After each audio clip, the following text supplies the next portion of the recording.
Welcome to Make It Delicious Flavours of Australia. In this series, we'll be introducing some native Australian ingredients, making them easy for you guys to cook in your home. I'm going to be working with fellow Aussie chef Nornie Bero, and she's going to be sharing her tips, her tricks, and her personal stories around these beautiful ingredients. Really makes those sauces kind of pop too as well. They grow like wildfire, they're just so delicious to have. Before we start today's challenge, Nornie will be selecting a native ingredient. And then we'll meet back in the kitchen to see what recipe I can come up with. That is so good. I'm Darren Robertson. This is Make It Delicious Flavours of Australia.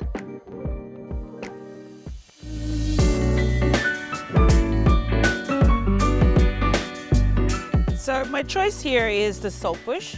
And you can see here the lovely, lovely grey leaves it's got. So this is the old man saltbush, but I like to call it the Indigenous oregano because it gives you those saltiness that you want, but also that herb flavour to it as well. So when these leaves get dried or you fry them, they're just delicious to taste. It's one of those things that really is versatile, and you can get so many different varieties and different flavours out of the different saltbushes that are around. But the most common one that we use in the cooking is the old man saltbush.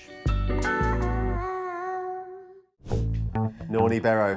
How you Hello. doing? How you going? You all right? Good. All right, what we got? All right, so we've got saltbush today. Beautiful. What would you normally do with this? You can use the leaves because they're really nice and salty. You can have it just on its own too as well. Lovely. Or you can make sauces with it.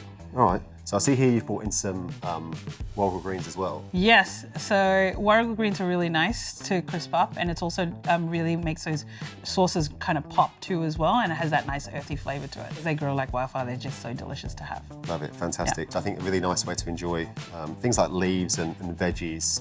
I do this sort of once every couple of weeks in our house, is do a tempura. But I thought I would make a kind of herbaceous, almost like a chimichurri, like a Japanese style chimichurri as the dipping sauce. So we've got warrigal greens, some green shallot, some green beans, crunchy, flavoursome. So let's do it. All right, so first up we're going to make our Japanese style chimichurri. So I've got some coriander and flat leaf parsley, so I'm going to chop this. So this, you can do this in a blender if you like, but I thought I'd try and impress you today and use my, just demonstrate I can still use a knife. Very nice. I'll pop that into my little bowl here. Set that aside.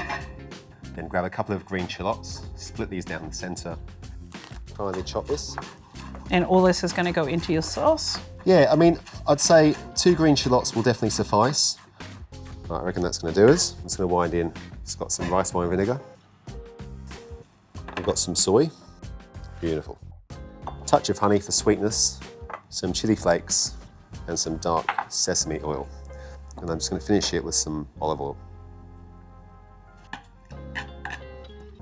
So you can leave it there, or I'm going to spice things up a bit further. A green chilli? And I'm going to chop up a green chilli, yeah.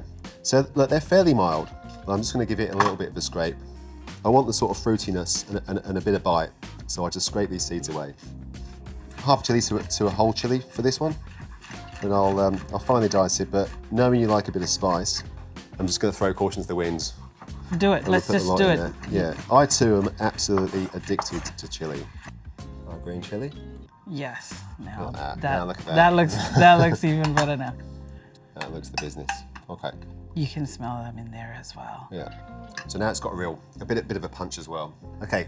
Next up, I'm going to blanch the warrigal green. So it does contain a little bit of oxalic acid. So I'm going to blanch these for a minute, refresh them on ice water, and then just dry them on a paper towel. And whilst they're drying, we'll make our batter. I can see you getting a bowl out of the fridge there. Yeah. So I think for the best results with the tempura, everything should be cold, ice cold. So when it hits the hot oil, it's going to. Yeah, you want to hear the noise that that's comes kind of off what it. you want. So I'm going to use Micelle vegetable stock instead of water to give it even more flavour. So I have some glutinous rice flour here. So flour into our bowl. 500 ml of cold stock, taking this out of the fridge. So I'll mix this up. So a good tempura batter for me, it wants to be the consistency of buttermilk. And you can see a couple of little lumps there, so that's great. And next we're going to take a little bit more of the glutinous flour and we're just going to season this up. Plenty of salt and pepper. Mix. So you can either use a thermometer to see if your oil's at 180, or just grab a little green shallot. Take a bit of care, obviously you're deep frying, and just pop that in. Nice and bubbly. Pretty good. This is it. It's the fun part. So we'll grab some of this beautiful saltbush. So I'll just dip that in our little tempura stock. Just let a little bit drip off, and then very, very carefully, just going to pop him in. You can see that's sort of beautiful, crispy already. It's pretty quick cooking, so I'll just give it a minute to crispen up, flip him over, finish the other side, and I'm just going to pop it on some tissue paper. Just to drain off some of that oil. Drain off some of the excess. See those lovely bubbles in there? Beautiful. That's what you want. Right, next I'll take a little bit of Warrigal greens in there. Pop them in there too. I've got some green beans here as well, which are lovely. Beans nice and crunchy. Next up, green shallot. So you can keep deep frying to your heart's content, but I think we've got enough there. It's, perfect. So I think it's a beautiful, It smells so beautiful good. recipe, doesn't it? Yeah, it smells. Recipe to share. Maybe this is my bowl. So we'll pop our little chimichurri in here, and then I'm just going to serve this up. Take some of these. You can hear that crunch on it. So it's certainly sounding good. All right, mate. Certainly looks the part, doesn't it? Yep. Let's get into it. I'm stoked with this. Saltbush and warrigal green tempura. What's not to like? So, it's so nice and crunchy. Look at this. I can't wait. Look at the crunch on that. That is so good. That's great, isn't it? Yeah. Crushed it. For me, it's all about the saltbush. So good. The saltiness that came through. Thanks for watching this episode of Make It Delicious Flavours of Australia. Next week, we'll be checking out some more native ingredients that you guys can use in your home cooking. Thanks for watching. See you next time. You guys should try this.